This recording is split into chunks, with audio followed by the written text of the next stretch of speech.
Hello everybody, it's Tommy and welcome back to my channel. Today we are building an off-the-grid style tiny home using Strangerville items. And we are currently building in Strangerville as well. I have really been enjoying this world and building here and all of the new items that we got. And originally this was going to be a base game plus Strangerville only tiny home. I have a series on my channel where I do something like that, and I usually will put a new one out as soon as we get the brand new pack. And seeing that we just got Strangerville, I did go in with the mindset to attempt to do so. And the longer I did this build and the further along I got in it, there were just so many items and things that I really wanted to use to give this off-the-grid vibe. And you're going to see a lot of those elements in this video. I wanted to build this house basically as if it is entirely self-sufficient. So I did things like solar panels, an integrated river system to filter out water and produce electricity for the home. And there were just so many things I really needed to take this to the level that I wanted to. So I decided at one point to just go with whatever I wanted to do, and then later down the line, especially if you guys would like to see it specifically, I will do a Strangerville plus base game tiny home for maybe those of you who only happen to own those two packs. I find that to be a very weird combination of packs to own, but nevertheless, I'm sure there are some. So if that's something you'd like to see, let me know in the comment section down below. But other than that, this is basically going to be my entire accumulation of packs combined. A lot of stuff from Laundry Day, which I think is what really threw me off. There were so many things that I guess I didn't realize were a part of Laundry Day that I quickly needed. I wanted to use some of the bigger bay windows. I wanted to make a really nice self-sufficient garden, and there's so many outdoorsy style things and wicker and all these really self-sufficient off-the-grid types of items that mesh really well with Strangerville. So I did do a mix of all of those packs. And I really love this home. I was feeling a little bit colorful when we did this house. So this is based after a tiny home that was, I definitely took the entire shell of the tiny home, but color-wise and probably layout-wise, I completely took my own spin on this. So it was shown in the photos to be like very brown paneling, your standard tiny home, things you would typically see. And I decided I wanted to do something really bright this time around. This world has so many bright oranges and reds and beautiful greens, and I loved the idea that if I did a contrasting yellow and blue tiny home, it would really stand out against the background of Strangerville and look really nice. So we're building in the upper section of Strangerville where you've got a little bit more grass, a little bit more plants. The landscaping is really pretty up here, and I like the elevation because you do have all these scenes of looking down around onto rivers and cacti and the beautiful canyons that are in the background of this build. But yeah, I was really struggling with where I was going to take this because the photo I was going off of was just your standard wood paneling. I initially started with that idea, then kind of went into, oh, this is supposed to be a Strangerville only pack. But unfortunately, Strangerville only comes with 2 paint swatches for the exterior. And you might be thinking, well, you could just use some stuff from base game, and that's true, but when I do my tiny home plus 1 pack base game builds for people, I like to showcase most of the items from that pack. So if I was going to do it, I would want to use one of the 2 swatches for paint that we got, and the one that I was going to use for this build was not bright enough, and it does have a little bit of a dirty texture to it, which is really great for certain things, but it was not the vibe I was going for this. I wanted something really eco-friendly, really bright, really fun, and it just wasn't working out. So eventually just decided we're going to do whatever we want. And there are a couple of elements that I wanted to make sure I included to this home. So you'll have noticed that I created some type of a makeshift solar panel for the roof of the house. Eventually I do put a second one on the second roof. It was a little bit complicated about how I was going to get them to lay, because what I actually did is took roof pieces and put a big chunky frame on the outside to give them more of like a big squared off look. and used a roof texture that is paneled and looks similar enough to what a solar panel would look like. And I'm a big advocate myself for an off-the-grid style pack, so I feel like we got a little bit of it with Strangerville, we got a little bit of it with Laundry Day, but I would love to see a full dedicated farming, windmills, solar panels, very eco-friendly, fun pack. And this is kind of my homage to that.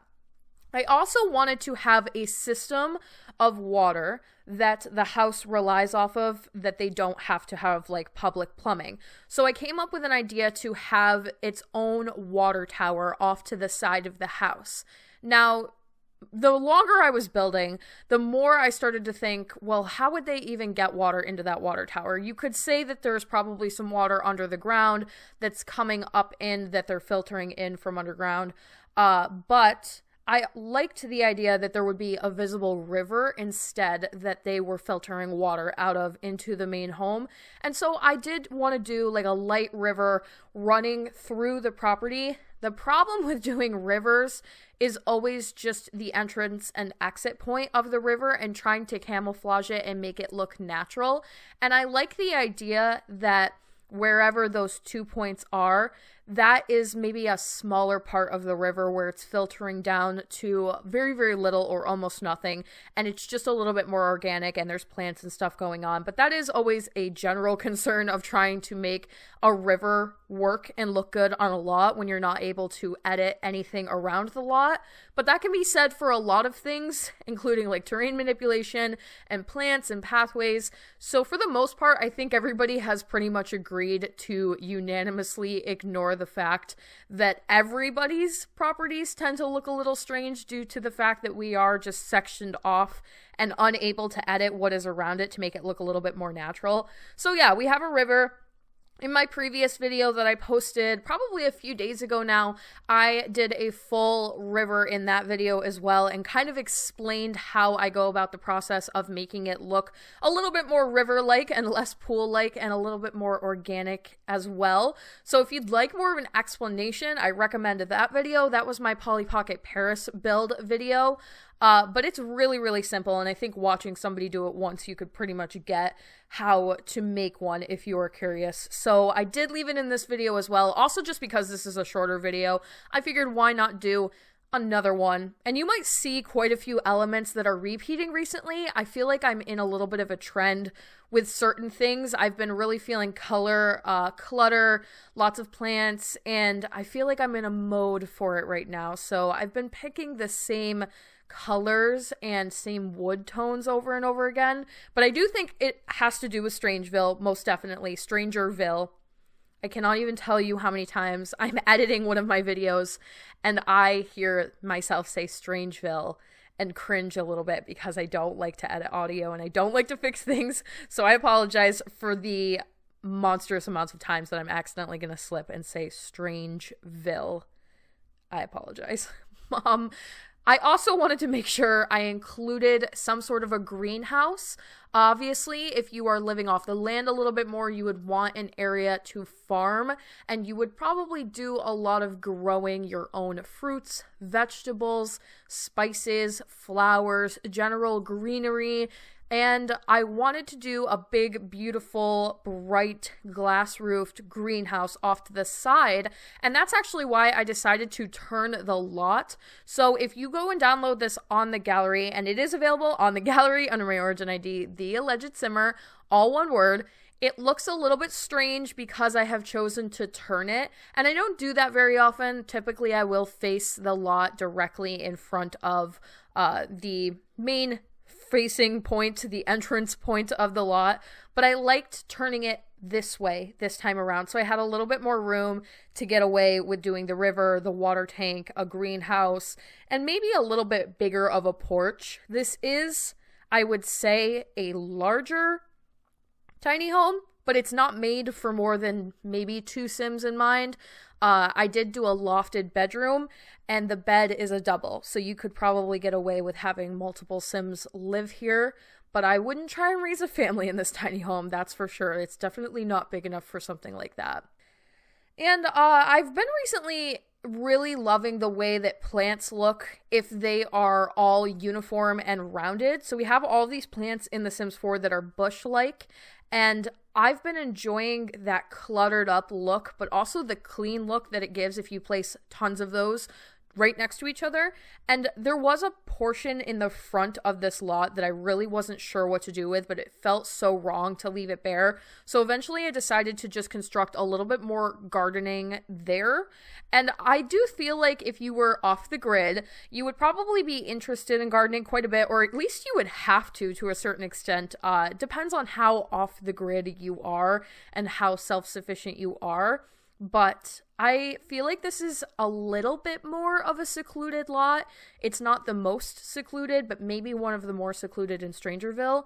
And I feel like it would be a really, really cool place to have a home where you can live off the land and just really be self-sufficient and by yourself. And you don't probably have to leave the house too very often for, you know, maybe general things that you can't make at home nowadays anymore. I don't even know what off the grid technically means anymore. I'm sure that it's more popular in other countries, but I just imagine somebody in the United States trying to live off the grid completely, and I feel like that's so non-existent anymore. Not to like the complete extent of literally not getting any items from a store, not one. Like you would have to put in some serious time and dedication to make all of your stuff by hand. But maybe off the grid in the variation of like my house is off the grid. Like I'm not using power, standard electricity. I generate my own electricity, very clean, eco-friendly, that kind. So, you know, either way that you want to play it, you're still going to get the electrical bill in the game because unfortunately we do not have actual solar panels. But I figured I would try to replicate something up top that looked similar enough to a solar panel. I don't know if you would look at it and say, that's a solar panel, but I'm hoping I gave at least that vibe off a little bit. So let me know what you think of it. And would you like to see more eco-friendly homes or off-the-grid homes? I feel like I'm going to be doing quite a few more tiny homes recently, coming up in the next couple of weeks. I've got some stuff going on in my life that I'm probably not going to talk about too much in this video, but I am going to have to produce quite a few videos in a very short amount of time, so I'm trying to think of the best way to do so, and usually Polly Pockets are pretty quick for me. Tiny homes are pretty quick, house renovations are pretty quick, so you might see quite a few of those coming up, and if my videos seem a little bit sporadic or delayed, or I'm talking about something that seemed like it happened forever ago, it's because I am currently bulk preparing videos and trying to get a couple weeks ahead, which I do not ever do except for around Christmas time. I will typically get like 1 week ahead in order to just save myself. So that's my little forewarning to all of you who consistently watch my videos and want to know what's up if I'm talking about something that literally happened weeks ago. But I'm going to try my best not to do so. I have to bulk record though. It's the unfortunate circumstance of trying to do YouTube when something busy is going on in your life. But I wouldn't have it any other way. That's not me complaining. I am truly happy and grateful to be doing so. So for this bathroom, I did want to put it here in this back corner because the water tank is right there. And I've been using these blue pipes, I think they're from Get to Work, as the piping from the tank into the house. And I like the exposed pipe look and the look that it's coming right into the bathroom and supplying most of the water to this home right to this area. That brand new bathtub that we just got from Strangerville is really cool because it has this shower head that's attached to a hose, so it looks very off the grid, and people probably use it for bunkers. I wish there was one color swatch in it that wasn't dirty because all of them do have a sense of like dirt or grime on the bottom of the bathtub. I wish there was just one that was cleaner for like somebody who's doing something like this that's just eco-friendly and not necessarily a bunker or apocalypse type of situation, but different pack, I suppose the argument could be made either way. And then, yeah, I wanted to keep this place really bright. The exterior, we went with yellow and blue, and I wanted to carry some of that into the interior. Do not get too attached to these bright blue cabinets. I quickly decided that it was a little bit too much with the fridge combined, and I've been loving the combination of that fridge from Jungle Adventure and those countertops from Base Game. They're currently my favorite countertops. It's unfortunate that we do not have technically a matching cabinet.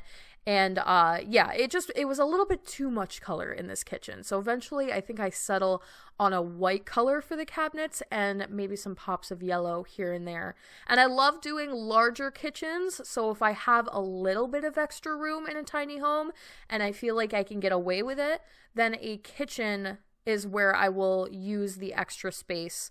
There are so many things in a kitchen for The Sims 4 that your Sims need multiple tiles to use, and they have to be working 100% in order for your Sims to use them correctly. So it's important to leave the space there, I think, whereas maybe the living room and the bedroom, you can get away with a little bit less tile space.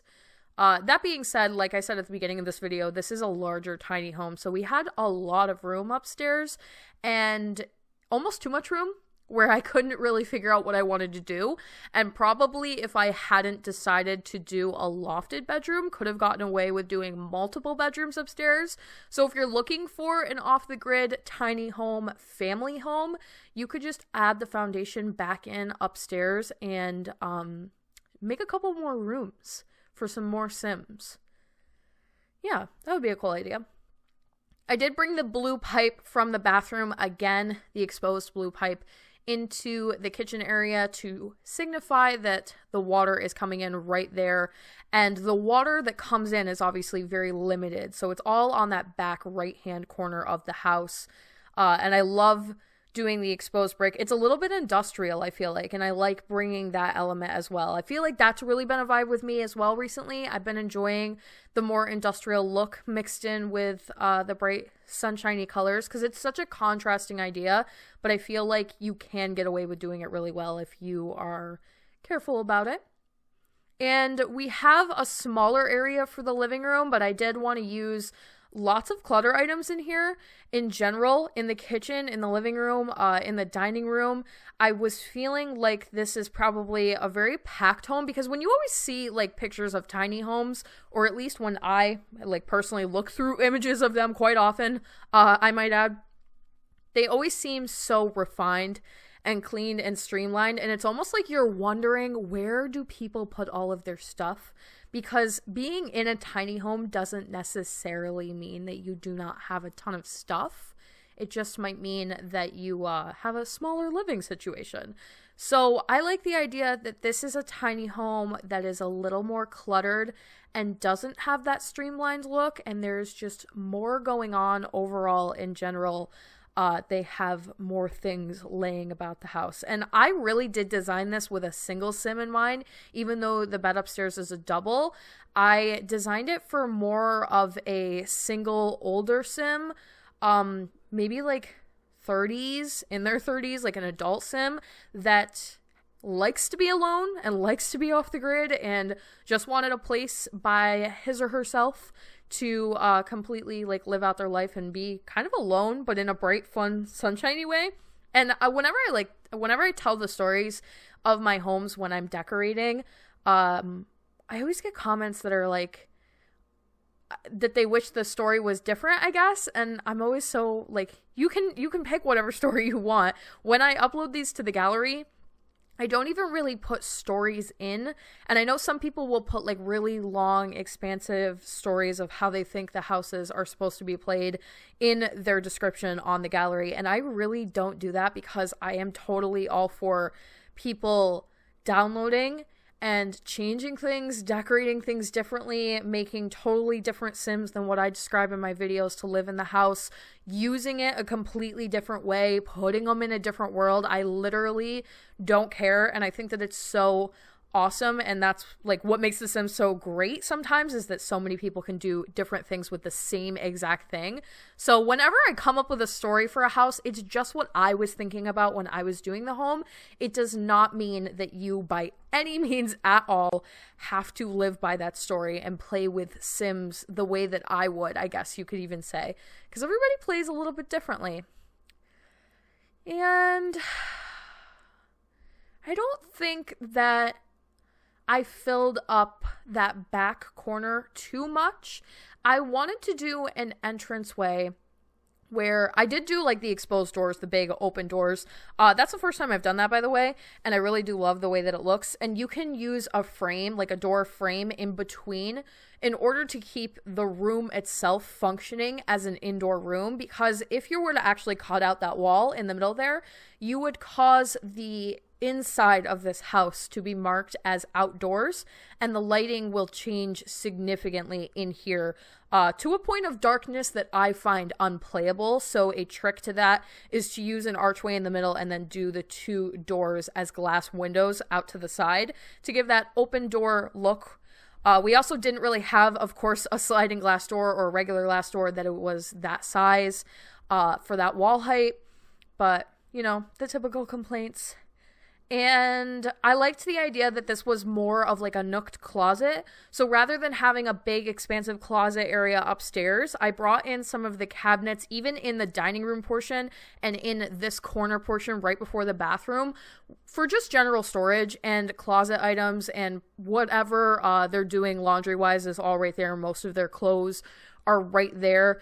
And at some point I do add, or I already have added, a washing clothesline outside, and then we have a bucket from Laundry Day that is a self-sufficient washer or off the grid style washer, and you can do clothes that way, hang them on the clothesline. And I just felt like it would make sense to have a lot of the clothes right down there, because then you don't have to walk the laundry up and down the stairs, which I know from doing laundry is personally one of the worst things, is just trying to lug big baskets of clothes up and down stairs. So believe it or not, that's kind of what I was thinking about putting that there. I also wasn't really sure how to fill the area, and could have easily done an office or just a computer area, but we decided to put it in the bedroom upstairs instead. And it is a rather weird shape up here because we have the stairs coming up right through the middle. It creates a split room that was really hard to figure out how I was going to position different stuff inside the room, because everything either takes up so much room that it went right over the stairs, or it doesn't take up enough room that I'm like, what am I going to do with all this space? So this is a rather large bedroom. And initially, right away, I was drawn to doing coral or some kind of baby pink matched with a baby blue and bring those colors together. Something that I would not normally pick, but I really, really was liking for this build. That jungle adventure bed inspired me significantly. And again, that's an item that I've been using quite a lot recently. I really, really enjoy the colors from Jungle Adventure. And I've been using that bed. Probably a little bit too much, but it came in a pink color swatch, and I don't really do like dedicated pink bedrooms, so I thought this would be a fun twist to something that I don't typically do. And yeah, I decided to do a computer area and a vanity. And I always forget that we have them for some reason. And you can actually go into debug mode of The Sims 4 and find certain makeup items from debug from the vanities. So I do place a couple of those on the vanity itself. And I love those chairs from City Living. And I do not use them enough. But whenever I remember that they're in the game, I probably use them too much. So I decided to pair a couple upstairs in a bright yellow color that I feel like really fits in well with the blue and the baby pink. Just an overall like pastel bedroom, I guess. That's a cool idea to do, maybe rooms or entire houses that are just based after like types of people. I'm sure it's been done before, but I feel like pastel lovers is almost like a genre of people right now. And there's people who like only dress in pastel, and it's very like kawaii and like really, really cool. That might be an idea. I'm sure it's been done, like I said. But yeah, I'm just kind of realizing that's what I decided to do for this build. And I just wanted to have a couple of chill out areas to sit down and read a book. There's lots of books throughout this entire build. You can clearly see that whoever lives here spends quite a few moments of their life reading. And there is one TV downstairs for any Sims that might be not so interested in books. And that's going to be the end of the build here, so stay tuned for the screenshots. Let me know if you'd like to see more houses like this, more tiny homes, more eco-friendly, more Strangerville. And thank you guys all so much for watching. Don't forget to like and subscribe. Hit that little bell icon below to turn on post notifications so you can get updated every single time I post. And I will talk to you all in the next one.